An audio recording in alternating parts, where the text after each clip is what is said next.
Okay. It is 6 o'clock, so we will begin our study session of Monday, April 1st, 2024. Hopefully no one has April Fool's pranks planned for us.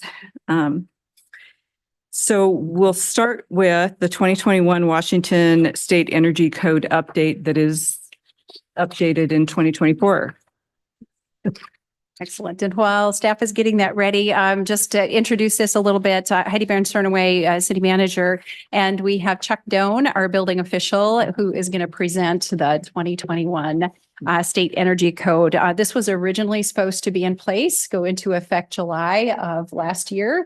It was postponed till November and then postponed again until March 15th. These are some pretty significant changes. So we thought you'd want to hear from the expert. If you want to dive deep, he can go there. And he's done a lot of learning on this, and we'll do some teaching as well for our community and our staff to help folks get on board. So Chuck Doan.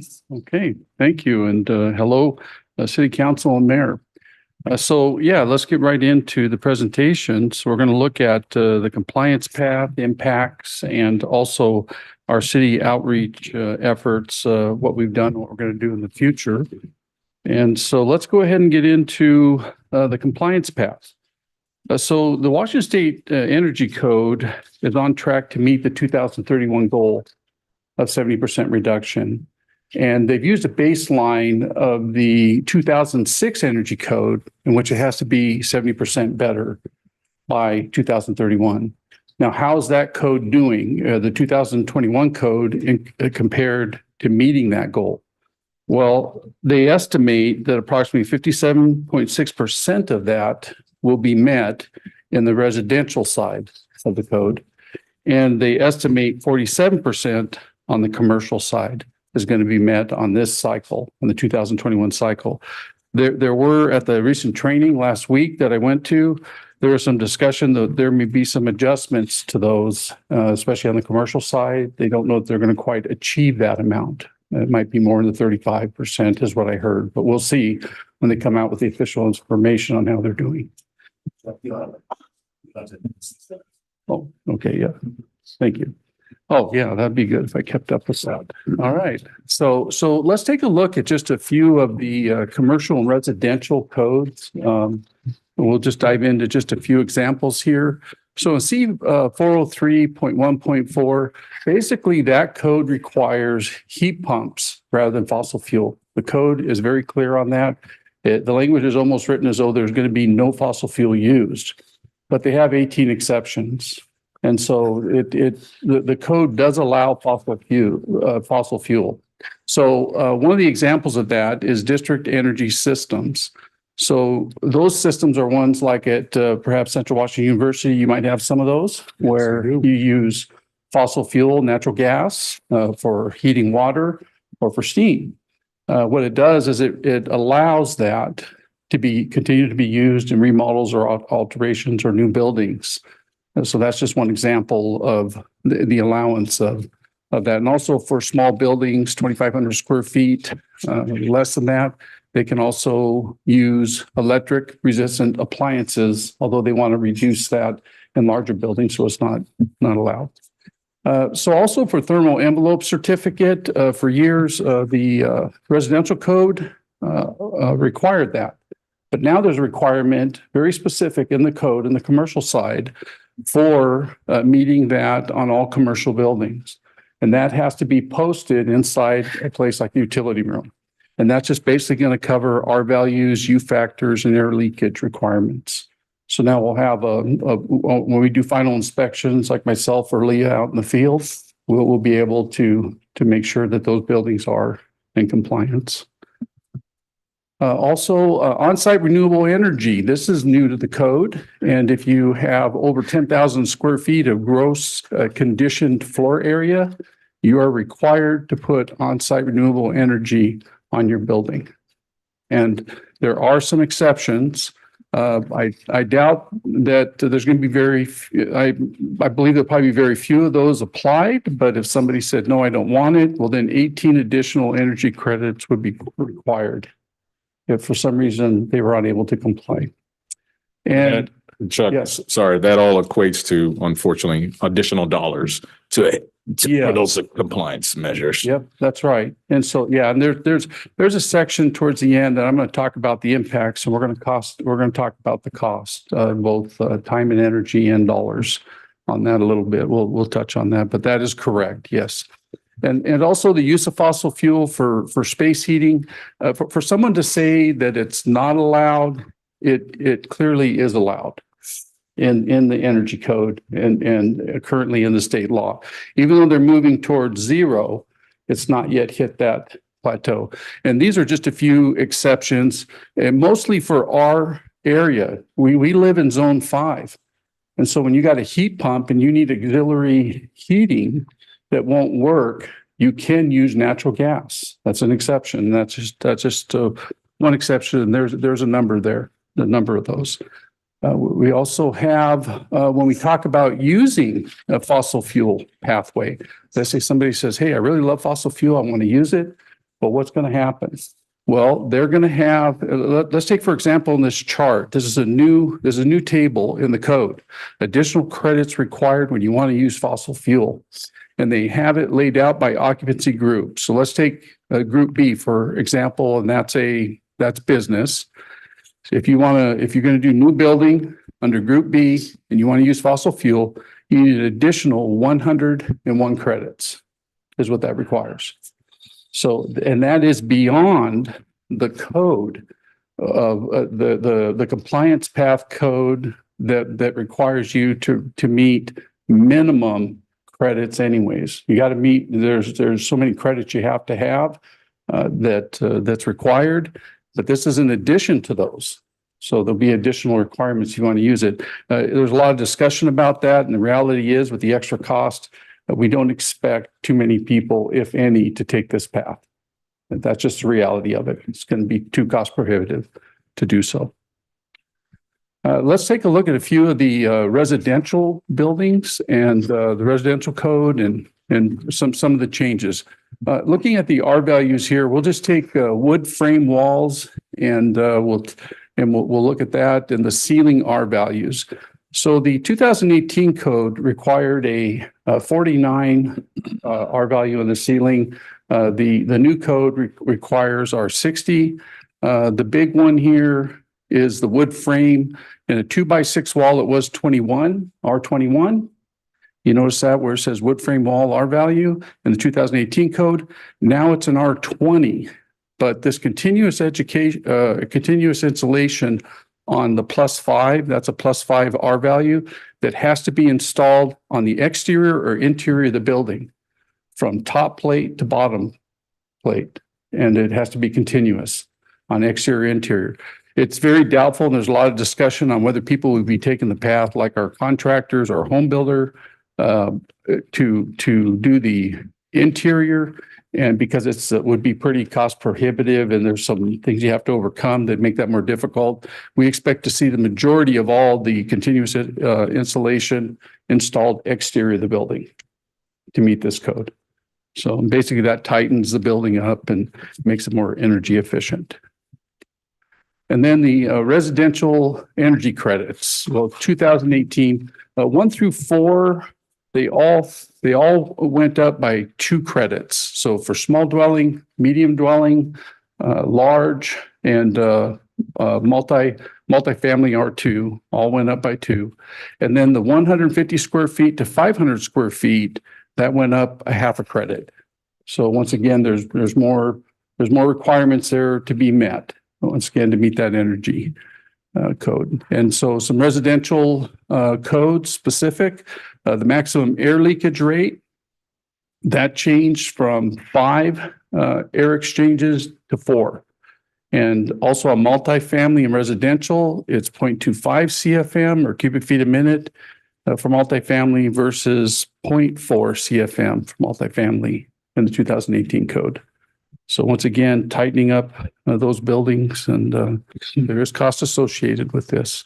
And so let's talk a little bit about that. Let's talk about the impacts. So when we think of impacts, definitely cost is one of those. The State Building Code Council recognizes there's cost involved, and they know that with each code cycle, there's going to be additional cost, time, and effort involved in implementing the new codes. Now, the 2021 code is very complex. We spent 3 days training last week on it, and we could have spent another five days. There are so many code paths.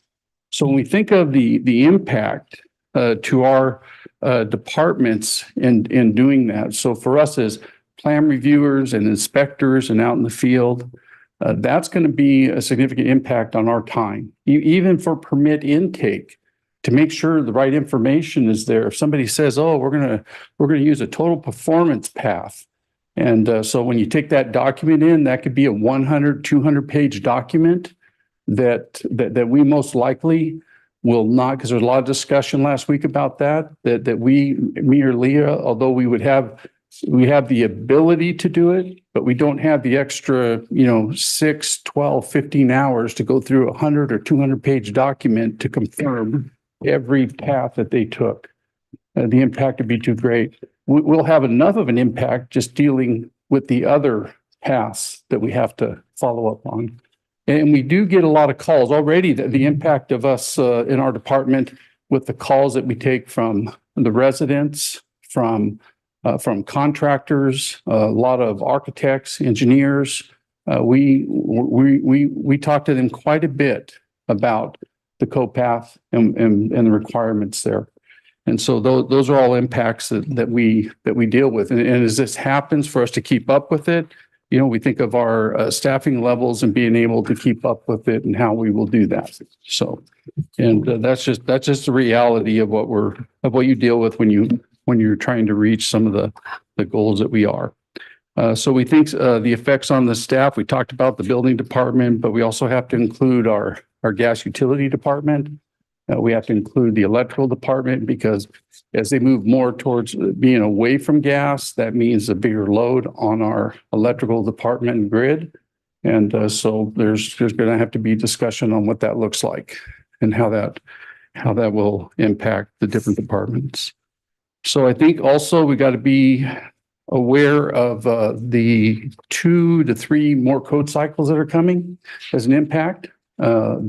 I like to say the low-hanging fruit has been picked. So basically, we're going to be looking at more impactful code cycles as we go along. And one of the things that is being discussed, and we're not sure what that will look like when they roll it out, but there is a 2019 Clean Building Law that requires audits and potential retrofits for new and existing buildings. And so they're going to, they're looking at what that looks like when they audit the energy usage and whether or not that energy usage is in line with that style and type of building, and whether it's in line with the average. If it's not, then some type of retrofit is needed. And that's even on the newer buildings. So if something was missed or they have something compromised in their envelope, that will be looked at. And this is already being done by Seattle on all those high-rise buildings you go by, because of the energy that can be consumed in a very short period of time and the cost for it. They have something like we heard like a 95, 97% participation in that for those large buildings downtown. So Seattle already has a similar program for those high energy use type buildings. So those are some of the impacts that we want to be aware of. And in our next code cycle, that was scheduled for the 2024 for July of 2026. Now it's November 2026. We were informed at our meeting. So there's already been a push. We'll find out if there'll be more of that as we move along. So, and there's also outreach efforts. What we do, we think of myself and Alicia and Leah, who's here tonight. We are constantly making sure that we are taking care of the needs of the community, a contractor. We want to get back to them and make sure we're assisting them in any questions that they have. We can't. At the beginning of this presentation, I put that what I say is not really official at something like this, and it's really up to the person wanting to build a new building or a new home to provide us that code path they're taking. We just review. We review and let them know whether they're in compliance or out of compliance. So there is some discretionary stuff that we could do, but it's limited on the building official because I got to follow the state law requirement. So, yeah, so our efforts too in the future, we did do a presentation for the Environmental Commission. There's some others that we'll do for staff, and we're putting some stuff together too for some practical sessions on code path stuff for architects, engineers in the community, and also contractors that we can maybe help them out the best we can here to try to meet those code requirements. So any questions? Further questions? Yeah. Ron? Thank you, Chuck. Great presentation. I'm curious, just your personal opinion, based upon the backlog of permits that are typically applied, where do you think this is going to impact us more, on the commercial side or on the residential side? Well, the biggest impact in the code is commercial. Yeah. When you look at the path, I don't know how. I don't know what path they're going to take for the cheapest path. So I believe that's going to be impactful, Mhm. but to what extent, if somebody wants to build something commercially, they include it in the cost and they find a path to get there. I think they're used to, the 2018 code was significantly, if you were to compare the two, it's foreign looking at the 2018 code and what they're able to do compared to what is required now. And so there's going to be an impact. Now, I don't know how they'll, I don't know what path they're going to take or how they're going to do it, but there are some complicated paths that are less costly, but very costly up front in designing them, and will take mechanical engineer level calculations to get there. And when we get one of those reports in, we will not be reviewing those, and we'll pass that cost on to the owner as part of their permit fee for a third party to review that. As far as the quantity of building permits that are typically applied for in the city, are we seeing a lot more seeing more commercial or residential as far Well, as that'd be quantity? residential by Okay. far, especially trying to get under the 2018 code. Leah's been extremely busy because she handles residential plan reviews, and we've gotten significant, would you say about 50? Yeah. Yeah. So we're in the process of 50 home reviews for contractors and individuals that got under the 2018 code. Yeah. Do we have any of those, Leah, that have been the 2021 code yet for homes? Currently, we want to. Okay.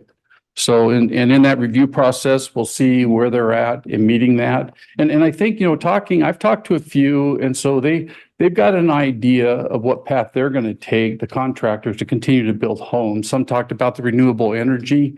So putting a section of solar panel on the roof, talked about going from R30 to R38 in the floor joists, which is requirement. Some talked about heeled trusses where you can go down to an R49 insulation instead of an R60, but it has to go over the top of the top plate, that R49. So it's going to be about 18-inch depth. Yeah, I think so. Final two questions. Do you have any estimate on how this is going to impact the permit timeline? Or what citizens can Well, that's a great anticipate? question because it's already impacted by the amount of volume in the 2018 and the 2021. It will impact it. I mean, it's probably, we could be looking at anywhere of an extra 2 to 4 weeks versus what we currently do. But I would say that our timelines that we try to meet, we're very diligent in trying to meet reasonable timelines and not hold any progress up and what people need to get built. And then talking to some cities over there, you're talking 4 or 6 months sometimes for permitting process. Yet we're not in that. We try to get back to people right away. And sometimes they have, sometimes if we're sitting on a permit for a while, a set of plans, it's because there was additional information needed and it will sit in the queue. And sometimes that can go on for, a couple months, depending on how soon they get back to us, and sometimes longer. And then final comment, how effective will pre-application meetings be for citizens that are either residential or commercial permits, being able to sit down and kind of talk through some of those high concerns when it's 2018 versus 2001, That's huge. 21. So Huge. is that They- something, they- is it mandatory right now for all permits? It is not, well, there is a mandatory path, I think, sometimes where we feel as staff that it's needed and sometimes they feel it's needed. Right. And, but anyone is, if you're going to go down the commercial path and as we learn, and we will, what path people are taking, both residential and commercially, where they're the innovative ways, because people are going to try to be very innovative in saving money. Once we find one of those paths, that's something that I like to share. I like to make sure that, like in 2018, I saw some very innovative stuff and I started sharing that with people building similar buildings, just to help them along. And so we'll continue to do some of that to help people out. And I would just, Anthony, I got some questions too. Okay, can we let Heidi talk first? Yes. excellent. Do you want to take the screen, unshare the screen so we can see Rich? So, and I would just add, I think there's a significant amount of information, general information that gets shared at pre-application meetings. And so I think those will be valuable. And I appreciate Chuck's, we'll learn our way through this too. This is a really complex system. And I think there will be a learning curve that will help us to help others. Rich, go ahead. So first question is, has anybody sort of done an analysis on a cost per square foot increase from code to code? Yes, there is. On that legislative report, the March 2023 legislative report on the State Building Code Council, that report has the NEEA did a report, a significant report, and they have a number of different building types and the cost per square foot and the payback. And if you want to take a look at that, it's pretty easy to find on the State Building Code Council website. And when you find that, there's a whole section. I think it's important to read it and understand it because there's a lot of things that says that are not being spoken about much now. And I'm afraid that what's going to happen is one of the code cycles is just going to be there in our face. And I think that's not the way to do it. So we can actually look that up and share that with Yes. council as well. Yeah. Yeah. And I have a downloaded copy, so I can send a copy to you. So just a follow up on that, when you say in the payback, does that include like a life cycle cost? So Yeah. including the amount of energy you would save? Yeah. And and the the life cost of cycle energy. cost, exactly. And life cycle cost is somewhat controversy because I think traditionally it's been in a 35-year range, but they chose 50 and give the rationale for it. So I think that's something that you need to look at. And also is very interesting, the cost of the payback, like traditionally in business, if you're deciding to do something, you might choose 3 to 5 years and say, that's a good payback. This goes out further than that. You'll have to look at the specifics, but there's specifics there for it, but it does have an eventual payback. I will say that. But there's initial cost up front that will go to the homeowner or the building owner. Rich, did you have more? Yeah. So I guess what I was going to ask, and the conversation kind of went that way. If we could get sort of a breakdown on the anticipated, per square foot costs in some broad categories. And I'm just looking at this, from an affordable housing perspective. And I am not in any way suggesting that, we aren't obligated and should be following the state energy code.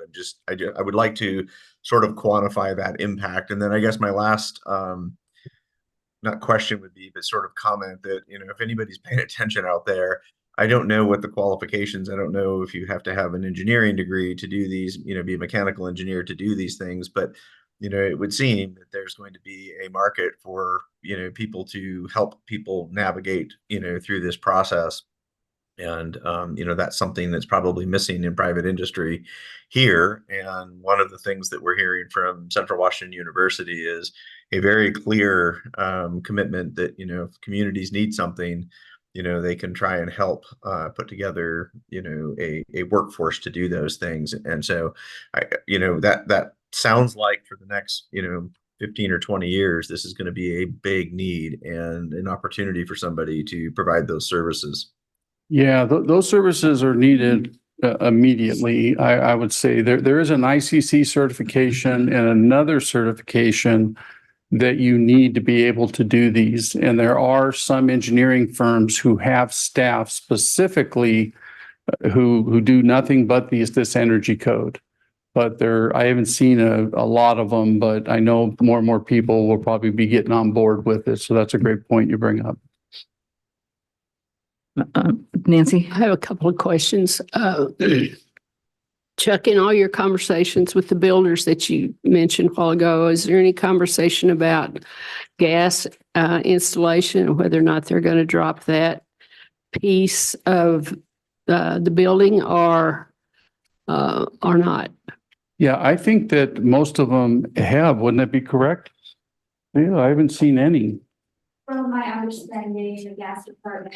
Leah, if you could come up to the microphone, please, so that our viewing audience can hear you. And Leah, go ahead and introduce yourself because I don't think council has met you. My name is Leah and Leah Sommer. I am building inspector and a plan reviewer. So from my understanding, our gas departments, they provide a free cost installation of gas pipes for all the new developments in town. And from what I'm seeing is most of the developers, they're still installing gas pipes, gas lines to those new developments and new house sites. And I have seen a lot of new homes. Not only the developers are providing electricity for their ranges, but also a gas option so that when people buy houses, they have the option to choose if they are going to use electrical or gas. So I haven't seen much drop in the field on the gas lines or installation of gas on those lots. Great. Thank you. Thank you. And Chuck, one more question. Are there any specific things for affordable people who are building affordable housing? Are there any breaks? Are there any changes in code? Okay. No, there isn't. They don't mention it, and they just basically are very focused on meeting the climate initiative laws and meeting that 2031 deadline. That's what they're focused on. No mention of affordable housing in those. Okay. Thank you. So, okay, I want to just follow up. Once a house has been permitted, it could become a model house and it wouldn't necessarily have to go through the process again. So I'm just wondering if there could be a cost savings if we had a lot of cookie cutter kind of houses. Oh, right. So if you're saying that if you had a model design that you wanted to use over and over, that does depending on, it still takes a review, but that review could be less if we, because I'm not sure, like if you had a development and you're going to build the same units in one development. So, and you had a master plan, and we have a master plan price that we do for houses that are that way, and that they're going to build over and over and over. So there is less cost on our side to do it than it would be normally for permitting every individual one individually. And as I said that, I'm thinking, but they still have all the costs of the extra insulation and the extra building costs. Exactly. So- There is no relief for any of that. Yeah, even if I know that it's ran past my desk, options of different types of building out of state that they want to bring in that are modular in type that can just be built.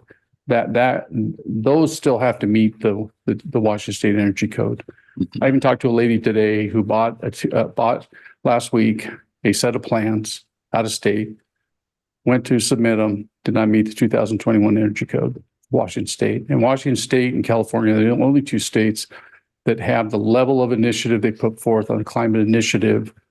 And the rest of the states have not chosen that path. And that's in that report too. So if somebody wants to build here, it's just going to cost them more to meet it. David? Oh, thank you. Great presentation too. Thanks.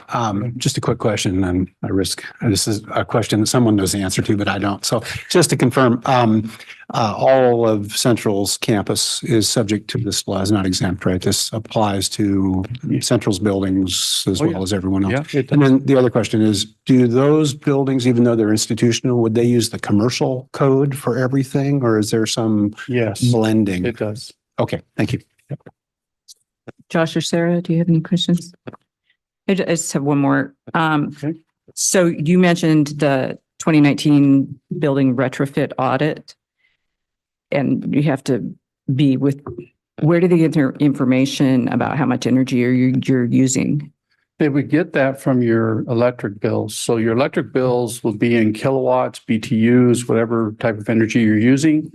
With those, they'll determine how much units you're using compared to an average building that meets the code of energy consumption. And when you don't meet that, then there is and it's in there. If you looked up the Clean Building Act, the 2019 Clean Building Act, there'd be more details of that in there. And there is mention of it in the section of that March 2023 report that I've been talking about to the legislature. And who is collecting that information?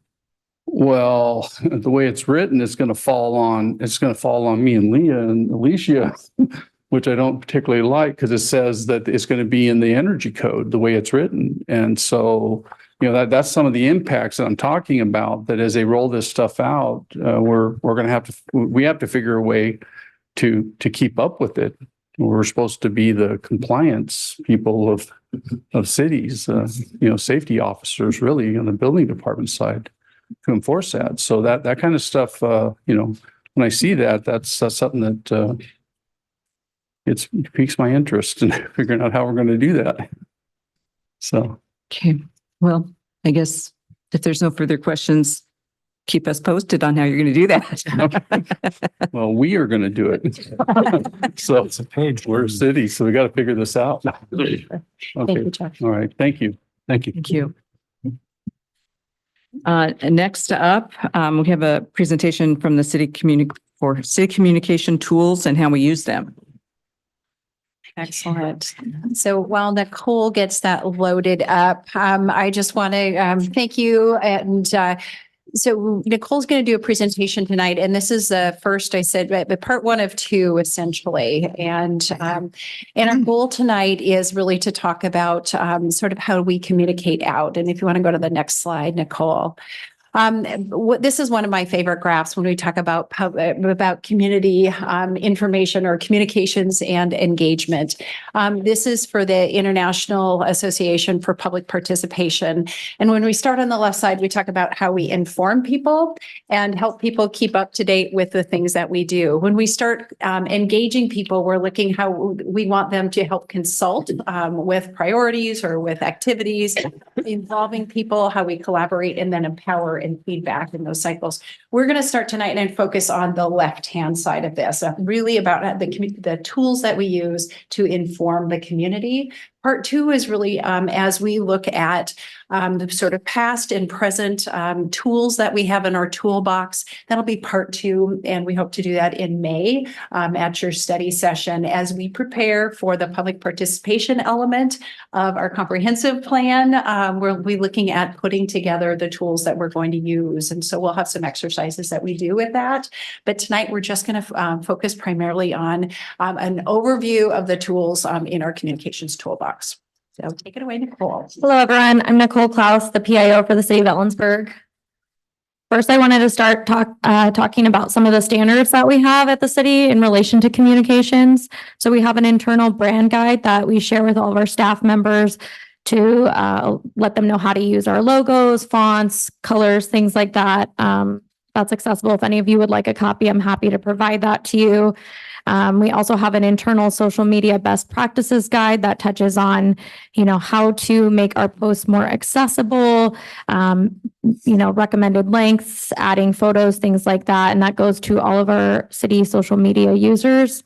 We have a social media policy that's posted online on our website, and this outlines behavior we hope for our users to be using on social media.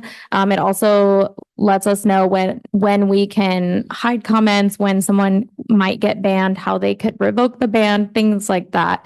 And this is just to encourage conversation online that's relevant to the topic that we've posted about, to limit spam. Sometimes people will post links to things that are selling products, and we don't allow for those types of things. So this is a policy that's available on our website for viewing. We always do try to take a strategic approach when it comes to communications. I'll go into the variety of tools that we have, but we try to hit different places because, as we'll talk about later, one of the biggest challenges with communicating today is that people are not all in the same place, and it's hard to reach them. We also have public records requirements that we're required to meet. So we have some software that helps us archive our social media, and kind of getting into our resources. We are limited on funding, and so sometimes we can do paid advertising, but sometimes not. And we just try to have a coordinated effort and work with all departments. So some of the tools, you're probably aware of most of these. We have our city website, which we have a news feed section. We have an option for people to subscribe via text or email to this news feed. We also have an emergency alerts on our website for things like flooding, snow, emergency road closures, power outages, things like that. We have Ellensburg Insider, which is our monthly e-newsletter that we send out that people can subscribe to. We have social media such as Facebook, X, formerly known as Twitter, YouTube, Instagram, and then, as I mentioned, the text and email notifications, and Be Heard eBerg, which we'll get into a bit more later. Other ways we communicate, we do an annual newsletter once a year that gets mailed to residents in city limits and businesses, and it also gets posted online. This does cost about $6,300, I think was last year's total, might be more this year, just because we have to pay for postage, printing, and distribution, all of that. Another option that we've used in the past is utility bill inserts. That's changing as we've switched to a new utility billing system, and more people are going with the online option. We just won't be reaching as many people that way. We also issue press releases when there is something that's super newsworthy that we want to tell our story on. And last year we issued 23. We also had increased media mentions last year, which we kind of keep tabs on just to see what's being said about the city. I think this is just because the city is doing a lot of work right now. It just feels like everyone's doing more. There's a lot of projects, and there's a lot of interest in those projects. We also do ads and notices in the Daily Record, which is our local newspaper. Occasionally, we'll put advertisements in the Observer as well if it's something that relates to students or the campus audience. But we have to notice the council agenda, public hearings, grants, events, things like that in the Daily Record. New this year with our contract with the newspaper is that they're doing monthly email blasts. So they're sending out similar information that we put in our newsletter. We just send it over to them, and they recreate it and send it to their email subscribers. As I mentioned, we do work on press releases that we send out to our media contacts in Ellensburg and beyond as well, just kind of regional reporters. And then we respond to press inquiries and try to get them information that they need for their stories.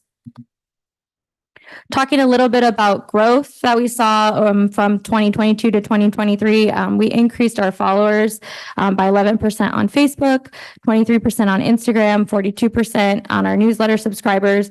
And then just in general, kind of the trend we're seeing is that more people are moving away from Twitter or X. So it was the only platform where we really had a decrease, and that was down less than 1%. With regards to the city website, more people are visiting our website more often. We went through a redesign a couple years ago, so I'm hoping that it's just more people are able to find things and more interested in it. Our views were up over 100%, our users are up over 100%, and most people are now visiting, or the majority are now visiting on mobile devices. And our new website is mobile friendly. This is just kind of a quick shot of our top post on Facebook from 2023, was the Ellensburg Rodeo mural, which is really exciting. That was really popular. In general, our page engagement rate is about just under 5%, and it's slightly up over the year before. As I mentioned, Twitter X is not really performing anymore for us, and it's pretty much just news agencies that are using it. We don't really invest a lot of time in there. We'll do some cross posting from the same message on Facebook, but just shortening it. So we're not highly investing dollars or time there. Instagram is a bit newer for us. Last year, we were really just focused on having the brand or the handle on there, so people couldn't take it and abuse the brand. But the Ellensburg Arts page has been really had a robust posting, and we have our Parks and Recreation Instagram page as well. And we're just starting to get more into posting some of our events on the City of Ellensburg page. So we expect that to continue to grow as we utilize that more. Kind of talking about some of the challenges with communications is social media algorithms is a really big one. We can't control when people see a post or if they see it at all. Sometimes posts will get no engagement and then it doesn't really go anywhere. Sometimes one post will be seen by somebody who wants to comment, and then that boosts the engagement, and then everybody's seeing it. So that's one of the biggest challenges with using social media to tell our story, is that we really can't control who sees it. We can encourage people to follow our page and sign up to see our notifications first. But again, we just can't control what they're seeing over other pages they may engage with more. So that's one of the really big challenges. As I mentioned, there's also competition for users' attention. If they're following other pages, they may see those ahead of the City of Ellensburg's pages. And then also just like, are people on that platform? Are they using other platforms? So it's kind of just a lot of challenges. Everyone has their preferences for where they get their information, and we try to post to the city website, post to our Facebook page, also cross-post it to Twitter. And if it's something that needs an ad or a press release, we also do those. Those are kind of our main ways that we do it. And then we can also use our monthly newsletter. With regards to the social media archive requirements, we are required to keep records of comments and messages and posts as required by public records rules. So we do have a software that we pay for that does this, but there are limitations in that. One example is like if we post in a Facebook group, that can't be captured by the software. And that's just because of Facebook's weird rules about what they allow folks to capture and not capture. So that involves some manual requirements, and that can get kind of tedious. So we do have to kind of work within our abilities to save these public records. And then also getting people to listen is just challenging as well. There's always competing messages of things, so getting them to pay attention when it's kind of a broad message that may or may not impact them in the moment can be challenging. Moving forward, we're going to be doing some discussions about emergency communications internally. We're looking at exploring some county tools for when there is an emergency. What method do we have to push things out to people's phones versus just posting to our website and social media where people may not be looking on a Saturday afternoon or something. We're going to be scheduling a tabletop exercise this summer and working through a scenario, practicing these emergency communications and looking at some non-technology based tools and how we use them, and just trying to prepare for when something does happen. I want to talk a little bit about Be Heard eBurgh. That has been our community engagement platform for the last several years. We initially got it when we were working on our housing action plan to get some community input. We've heard some feedback from the public and just overall feedback that maybe it hasn't been used to its fullest extent in terms of getting doing surveys or getting some of the public feedback or using some of the tools that are on the platform. And then there was some confusion about people not sure which website to go to, the cities or Be Heard eBerg. So we are going to be getting rid of that tool and phasing it out. It is pretty expensive as well. It's about $14,000 a year. And if we're not using it as originally intended, staff decided that we could better put this information out on our website. So at this time, I'm working with staff to migrate that content over to our city website. We have a section at the top of our website page that now says business and projects. And so that is where the projects will be moved over to. We'll also be archiving all of the survey results and all of the content that's been on there as well. So we have until the end of May to do that. And so that's kind of our plan, is to move everything over to the city website. It'll actually be easier to search on the city website, because then if someone's typing in a project that was formerly on Be Heard eBerg, they'll actually see it pop up on the search results. So overall, it should improve search functionality, make it more clear where people should go for information. And then these are just, again, some resources. We do have the ability to sign up for city text or email alerts, and then our city's monthly e-newsletter. And I think Heidi wanted me to do a demonstration briefly on the website. So I'm going to stop sharing this presentation and go to the website and show you some options. So, whoops.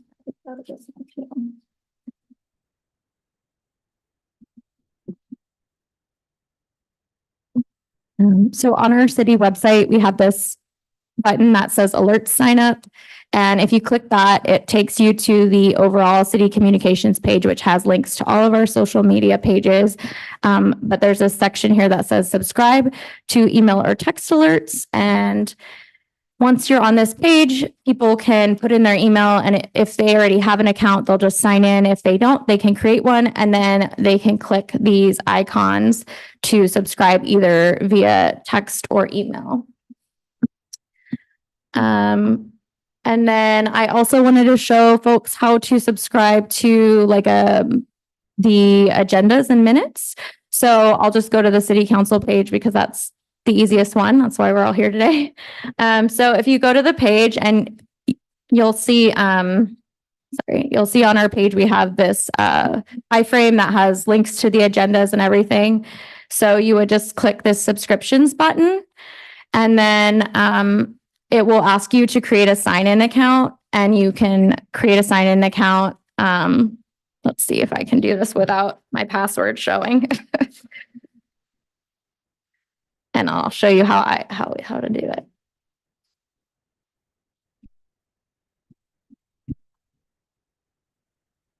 Actually, I think that one's for.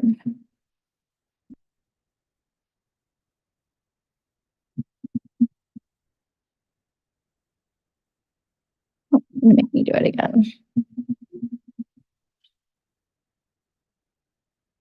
Sorry. So once you're signed in, it'll have this thing that says subscriptions management, and you can toggle this button on or off to say if you want to get email notifications if a new agenda is posted. So I'm unsubscribing to city council. Now I'm resubscribed, and it'll say you've subscribed to city council. So then when staff posts the agenda, you should get an email alert. And you can do that with all of our public commission boards and commissions. So that's just a quick demo on how you can sign up for alerts for meetings. And yeah, I guess this is a good time for questions. Do we have time for questions? A few minutes. Okay. Are there any questions for Nicole? Rich? Any questions? I would just say more of a comment. Thank you. This answers a lot of the questions that have been brought up to us as council members, at least from my perspective over the last few months, that there are avenues, there are automated avenues. Obviously, getting people to understand where they are, how to access them is the next step. But thank you for all your work you're doing.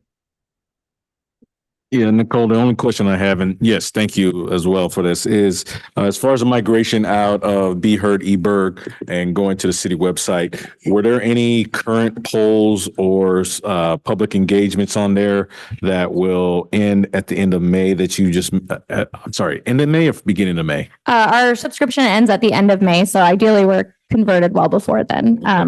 But the most recent one we had was, I think, a poll for Historic Preservation Month, which ended at the end of March. So everything should be ended well before then. And then right now I have a note on the homepage, and as projects are transitioned, I'm linking it to the city website so they can see where to go and start getting familiarized with that. That was my only question. Thank you. And then I would just have add, a quick, oh, sorry, just go ahead. No, we have a number of tools that we can do other survey options. And so we felt like the tools that were encased in the Be Heard eBerg platform, we have other options for those that can marry very well with the city website. So we felt like it's actually adding accessibility if we transition all of that information over. okay. So since we're transitioning away from the inserts in the mailing with the bills and most people are going to the online platform, is there a way to attach something when they open up their bill to pay it or anything that would give them notification? So there's a way on the new platform to link like PDFs or resources or things like that. So that's something that working with our finance team, we can determine which ones should go up there, and they kind of have the final okay on that. But yes, there is a way to put something on the bill page. So when they log in, they can see, something on the sidebar. Okay. And I would just add, we're not necessarily moving away from that. It will become less effective over time because people don't generally open up their links. They're more apt to open up their mail. So we'll continue to do that, especially with utility focused messages. Yeah, I was just thinking, I have automatic payment, so I don't ever open my bill. So, and I guess I just want to end with, communication's kind of a two-way street. And I hope that folks have recognized that the council does important things and you might miss it if you're not signed up to get the notice. Because if you're relying on seeing a Facebook post, you just may not because of the algorithms.